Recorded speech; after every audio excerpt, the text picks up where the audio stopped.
que a nossa vigilância se mantenha sempre firme, devemos fortificá-la. Como fortificar a nossa vigilância?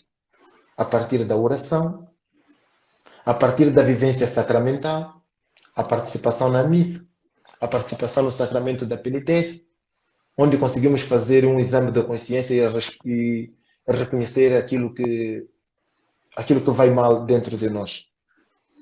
E depois, assumir o nosso compromisso missionário.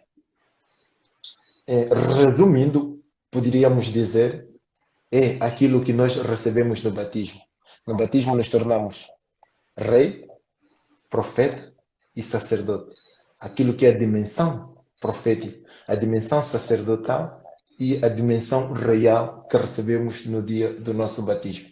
Agora entramos num ponto que às vezes cria muita confusão, que é a perseverança na oração. Perseverança na oração. Um grande exemplo de perseverança na oração é a mulher cananeia, que pede insistentemente a Jesus que cura a sua filha. Depois de uma resposta negativa de Jesus, ela insiste. Ela insiste. Não se deixa levar pela primeira dificuldade, o primeiro obstáculo que encontra na vida. Às vezes nós paramos, diante do primeiro obstáculo, queremos desistir tudo. Quantos lares afundaram porque encontraram o primeiro obstáculo e desistiram? Quantas vocações morreram por causa do primeiro obstáculo? Então, essa mulher cananeia que encontramos no Evangelho de São Mateus, capítulo 15, versículos 21 e 28, nos ajuda a ter uma ideia geral daquilo que é perseverança na oração. A perseverança na oração é fruto de uma soma. Eu considero assim, fruto de uma soma. Perseverança mais oração, mais confiança igual à resposta de Deus. Perseverança mais oração, mais confiança igual à resposta de Deus. Não basta dizer, não basta rezar, não basta dizer que eu rezo sempre. É preciso rezar com confiança. Não basta dizer que eu rezo sempre, mas é preciso rezar com confiança. Aquela confiança que animou Pedro no Evangelho de São Lucas, capítulo 5, versículos 4 e 5.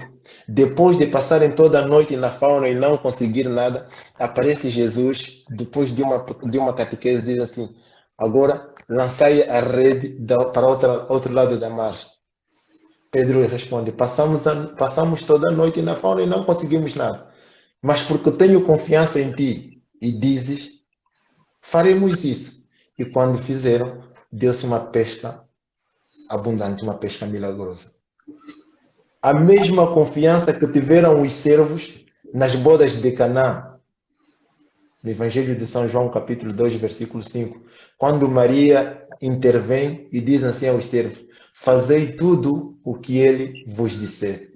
Primeiro porque eles confiaram em Maria, depois porque confiaram nas palavras de Jesus. Então, não basta rezar, é preciso rezar com perseverança, mas não basta ter perseverança, é preciso ter confiança naquele no qual nós dirigimos a nossa oração. Muitas vezes ouvimos palavras como essas. Quem tem experiência, quem é cristão, ouve essas palavras. Eu rezei tanto, mas Deus não ouviu a minha oração. Eu rezei tanto, eu pedi para que isso não acontecesse, mas no fim e ao cabo aconteceu o contrário daquilo que eu pedi a Deus. Deus não ouviu a nossa oração. Normalmente eu respondo,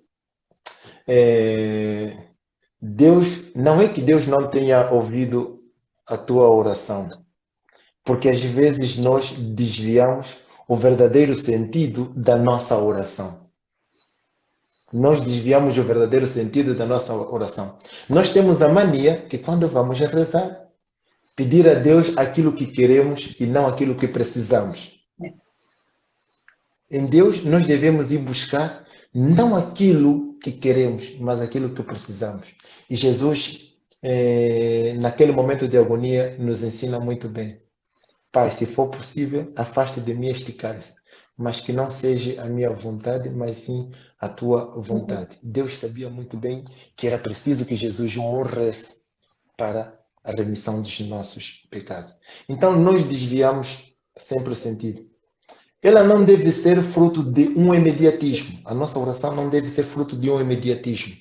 Um toma lá da cá, como aquela máquina que eu encontro no supermercado, coloco uma moeda e automaticamente sai o produto que eu quero.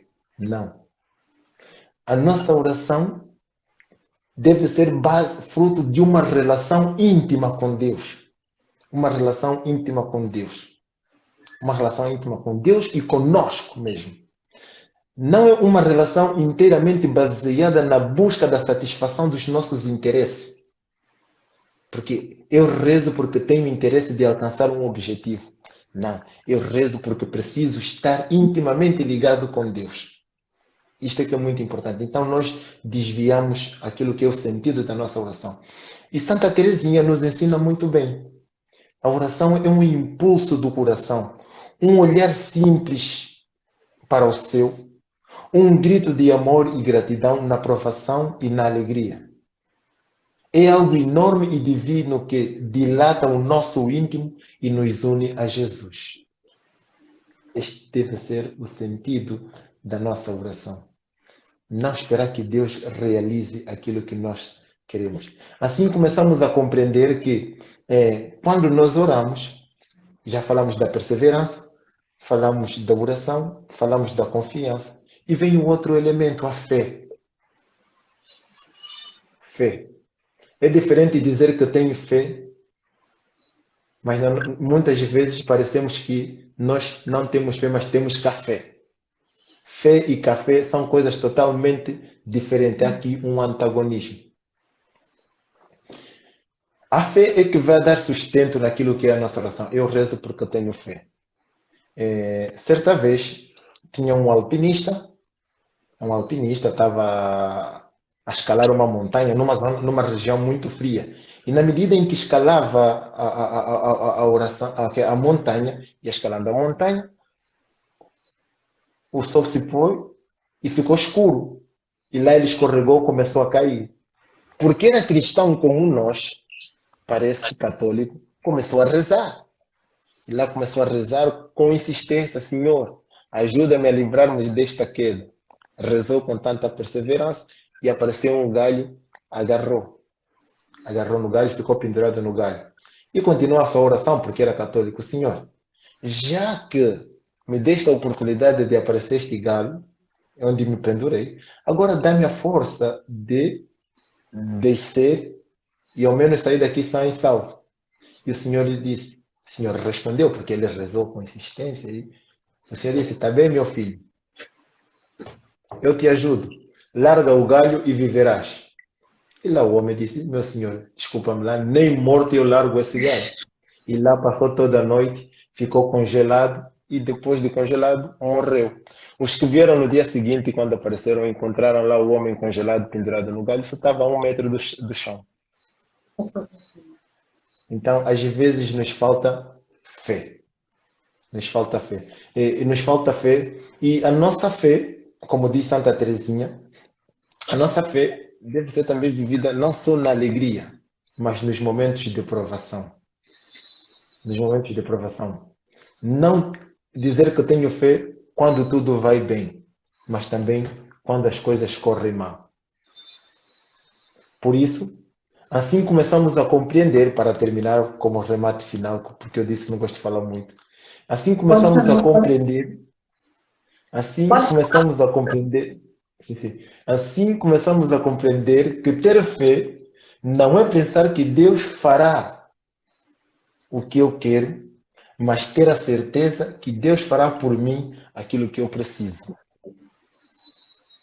Ter fé não é pensar que Deus fará por mim aquilo que eu quero, mas ter a certeza que Deus fará por mim aquilo que eu preciso. Aquilo que eu preciso. E assim começamos a compreender: quem a Deus tem, nada lhe falta, só Deus basta. Imaginar. Esta é a nossa pequena partilha. Renato? Renato? E aqui, muito boa, viu, padre? É verdade, muitas vezes a gente esquece de confiar em Deus. A gente reza, eu digo, principalmente muitas senhoras vivem com o texto na mão, debulhando o texto, E depois, mas não rezam há um, confiando. há um dado muito engraçado, há um dado muito engraçado que acontece várias vezes. Já acabou. Sim, Sim, sim. sim. Há um dado muito engraçado que acontece na nossa vida. Rezamos, mas não temos confiança. Eu estou com terço, estou a fazer oração, estou a participar no grupo de oração e lá vou fazendo o pedido, Senhor, eu preciso disso, preciso daquilo, preciso Então, daquilo. E depois, o que acontece?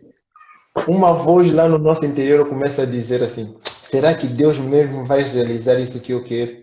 Será que Deus vai realizar isso que eu quero? Será que Deus vai me ajudar? Será? Será?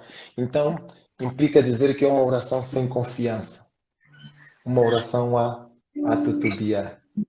E depois, a nossa relação com Deus não pode ser não deve ser uma relação baseada em pedidos, porque nós às vezes nos tornamos autênticos pedintes, só nos lembramos de Deus quando queremos pedir. Quando precisamos, quando precisamos, Deus, eu preciso disso, Deus, eu preciso daquilo, Deus, eu preciso daquilo. Depois de Deus realizar aquilo que são os nossos pedidos, temos muita dificuldade para voltar a Deus e dizer assim: meu Deus, muito obrigado por aquilo que me deste. Isso aqui encontramos naquilo ali que eram os 10 leprosos. Os 10 leprosos, todos eles necessitavam da cura, necessitavam estar limpos da lepra.